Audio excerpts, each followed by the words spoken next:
So with the UFC being on hiatus until UFC 323, Marab Yantu and Pantoja Van, uh, I figured it's time to make a list in each and every division, weight class, where someone in the top 15 could fluke a win over the champion. Uh, Throw a Hail Mary, get it caught, and take gold. All right, so I'm gonna start with flyweight with the man, the myth, the legend, Tim Elliott. Right? I mean, look at him. Look at him. All right, looks homeless. Looks like he's on meth. He could get it done, dude. Submitted Kaskora better than Pantoja, right? He didn't eat a flying knee like Pantoja did. All right. Uh, he's so bad he's good, right? Pantoja's gonna be confused. He's going boom. He's not gonna know what to do. Uh, I could see Pantoja shooting a shot, and Elliott just somehow has the best guillotine ever, and submits Pantoja round one. I could see that happening. So yeah, that's the first flukester. All right. This is also an honor. A fluke is Tracy. But yeah, so that's the first one. Let's move on to bantamweight. All right, this one I like. This one, the man himself, Marlon Cheeto Vera. All right, you know that first O'Malley win, he can snipe the perennial nerve.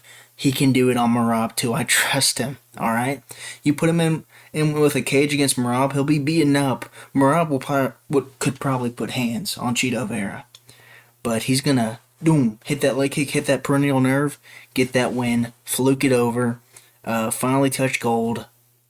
I think he could do it, dude. He's got that. He's got those sniper leg kicks that can hit that nerve. I trust him. He won't expect it. You know who expects to get perennial nerve kicked out of nowhere? So that's what I would go for. There we go. That's a little bit better. That's who I'd go for the bantamweight fluker. All right, moving up. This guy. If there's so this is for featherweight. If there's ever a guy to beat the Baldy Volkanovski, it's another Baldy. I mean, Josh Emmett. I mean, who does that to Bryce Mitchell?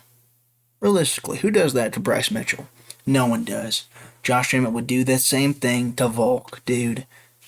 Volk doing his stupid guard, just leaving chin right on the open. Overhand from Emmett. Easy. Easy money. Probably first round too. He throws 8 overhands, connects on the third one, and Volk's out. Volk's out cold. I could see it happening. You know, the what's it from Skyrim that Robert Whitaker called him, or it was called a fulcrum or whatever. God, I forgot. But he would take the the ring from Volkanovski. That's a Lord of the Rings little thing because he does look orcish. But I think he can do it, dude. I think Volkanovski'd be too lackadaisical, too in La La Land, you know, dreaming, thinking, oh, what am I gonna cook next on my cooking YouTube channel? Bam, knocked out. All right, slept cold. Josh Emmett style. Okay, so that's for featherweight. Moving up to lightweight. I mean, who else could it be but Paddy Pimblett? All right, he's a sorcerer. They don't get knocked out. They go from like what number 8 to number 5 without ever fighting.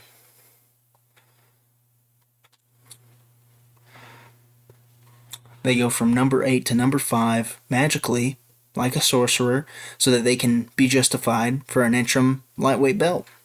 And then the Ilya fight, because he's then fought Gaethje, and you don't have to worry about Armin at all, which sells a lot of pay-per-views. Or sorry, not pay-per-views, but subscriptions now. That's what it is now for the Paramount, because there's no more pay-per-view in the Paramount era.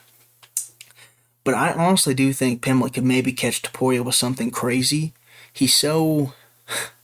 Pimblett's he kind of fights like a circus clown would. Like if a circus clown fought, besides like the jiu-jitsu, that's top level. But like striking wise, like he's like a good circus clown. It confuses you, dude. He may have a a bright red nose and a colorful afro, like Sean O'Malley, looking like Sean O'Malley for the Gaethje fight, and he'll just confuse Justin Gaethje, put him out cold.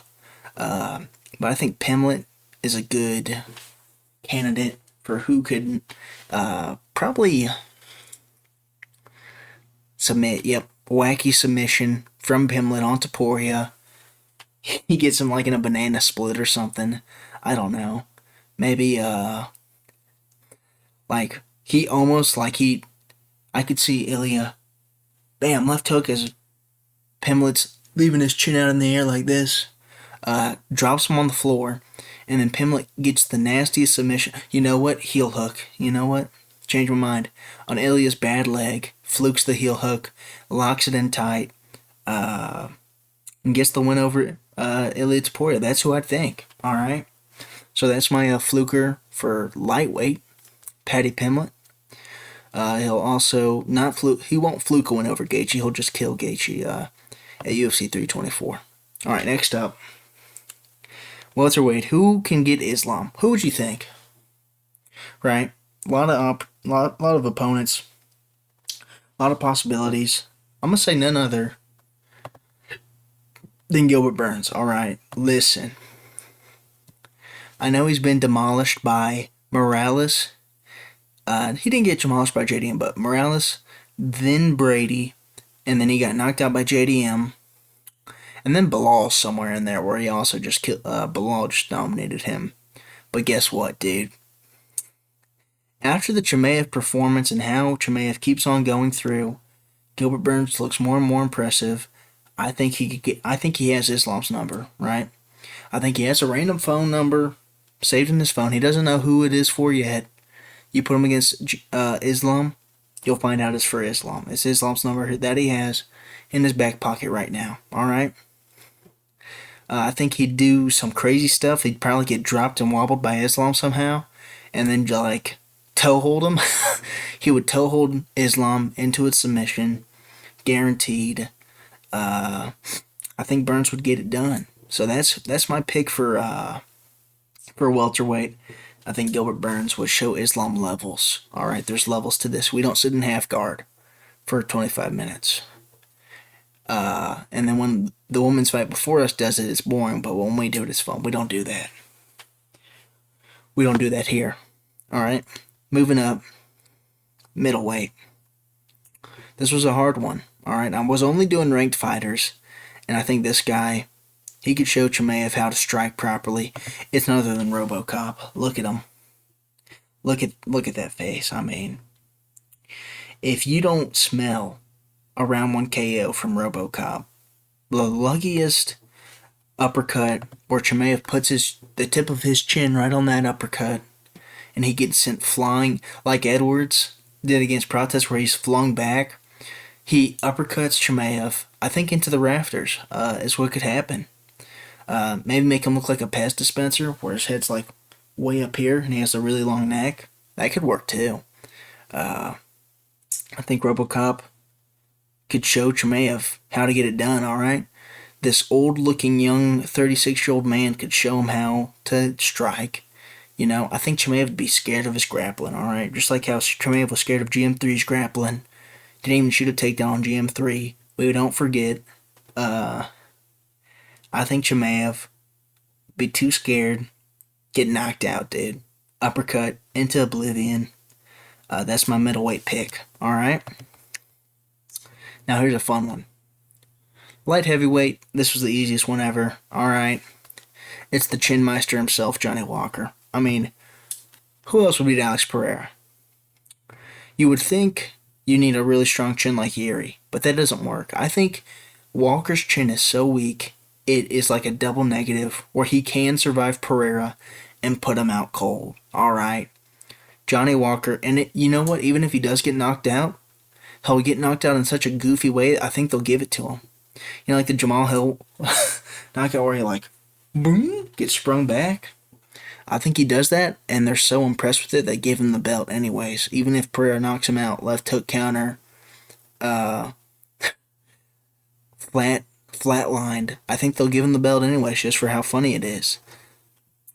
But Johnny Walker, Pereira's scared of him. Don't let him get on a win streak against. He's beating Zhang Min Yang. Don't let him get on a win streak. All right, Pereira's gonna run away to heavyweight to avoid Johnny Walker, the man himself. All right, the Chin Meister himself, Johnny Walker. He doesn't want any of that. So that's my light heavyweight pick. All right, final division. It's got to be Walter Walker. All right, we got the Walker brothers back to back. Walter Walker, I think, could fluke a win over Aspinall. All right, dude. He gets dropped, and Tom Aspinall goes to stack up, and then he just grabs. I think he grabs Aspinall's big toe, and Aspinall taps just out of fear, out of a Vietnam flashback, a war flashback. He panic taps at the idea of getting heel hooked by the Clean Monster. What is that name? Should be the heel hooker or something. I don't know. I think that's the fluker. That's the fluker to get the heavyweight title, dude. Aspinall, he may just tap just seeing Walker shoot a takedown or something. Just getting near his legs. Aspinall may tap. But that's who I think I think Walter Walker could fluke that heavyweight belt off of Tom Aspinall and get him gone. Get a belt. Then you'd have two Walker champs, all right? Two Walker champs back to back. And they give him a third belt to share between themselves or something. I don't know. But that's my fluker picks. Those are my top flukers in the division right now. Who could get it done? That's about it. Man, I'm burping a lot. What is it? Don't be funny, make some money. Buy the numbers. See ya.